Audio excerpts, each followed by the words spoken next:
them sat down, who is also a Muslim, and said, give him the job. If he can't do it well, we take it from him. And as soon as that meeting was over, there were people, it's a big job, there were people outside that were waiting. And the first set of people that ran outside were Christian brothers who were saying, congratulations, God has done it. And as those Muslims were walking away, they looked and they were shaking their head. The opportunity for gospel is lost forever with those people. Our actions are more wicked than the things we say.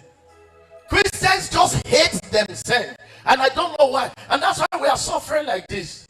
People are not making progress. Somebody else is reporting somebody. Somebody else. Who made you a CIA? Who made you an FBI over others? If God will mark iniquity, can you stand?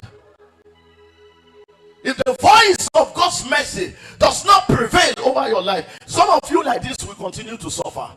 2 minutes this morning, cry for God's mercy. Ask that the mercy of God will prevail over the voice of your accusers.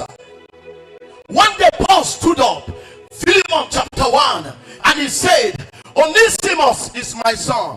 I have adopted him in the gospel. And there are people who say, we know Onesimus, he used to be a thief. He said, that's what you know about him. That's the fashion you know about him. He's a thief, he's a crook, but I'm sending him as an apostle. He's a changed man. What you have about him doesn't matter. And Paul says, if he's owing anybody, I will repay whatever he's owing. But there are people who refuse to accept him like that.